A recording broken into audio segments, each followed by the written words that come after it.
Ready ka na ba? Kasi ako, ready na. Bakit ka mo? Ay, paano? Meron tayong ganito. Ito ay pansit. Nakikita nyo ba yan? Ay, kalahati na lang. Ay, bakit ka mo? Ay, paano na? Ubus ko na. Alam nyo ba? Char. Alam nyo ba na ang pansit ay kalimitang handa pag may mga ipinagdiriwang? Char? Eh, bakit ka? Eh, kasi sabi nila, pampahaba daw ito. Pampahaba pala ito. Aba. Ay, pampahaba pala ito. Ako ngayon ay nagdiriwang ng 10 taong pagtatrabaho dito sa aking pinagtatrabahuhan. Kaya ako'y nagpansit. Okay, tayo nang kumain. Halika na, Beshi. Kain tayong pansit. Naka-live tayo, Beshi. Salamat. Ayan. Alam mo na ako, Daniel. Oo, sige. Diet ka muna dyan. Ako naman dito ay diet.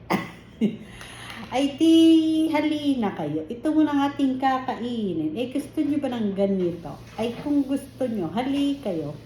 Susubuan ko kayo. Ay. Ilalapit ko pa. Oh, halika na.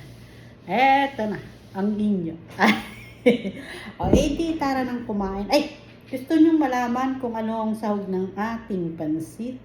Ang ating pansit ay may liver.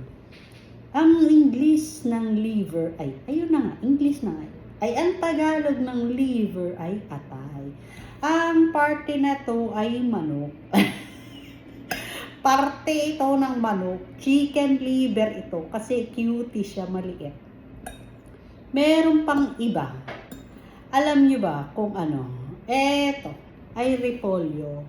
Ito ay cabbage. Nakakita na ba kayo ng cabbage na malaki o cabbage na maliit? Eto yun, repolyo, in-slice na. At meron rin siyang bell pepper, color green siya. At meron pa siyang carrots. Alam niyo naman, dahil lagi tayong nagkikare. Ito ay may carrots, color orange siya. At syempre, may bihon siya. Ito talaga ang marami, ang ating pansit bihon. Okay? At syempre, dahil dyan, pero siguro to itong mga iba pa. Kaya sa medyo ma-dark, maitim-itim, kasi siguro ay may toyo. At syempre may asin at paminta at sibuyas rin siguro ito.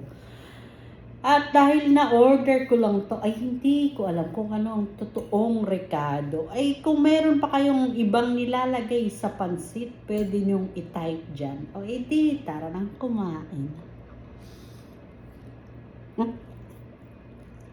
Masarap siya. O, paano?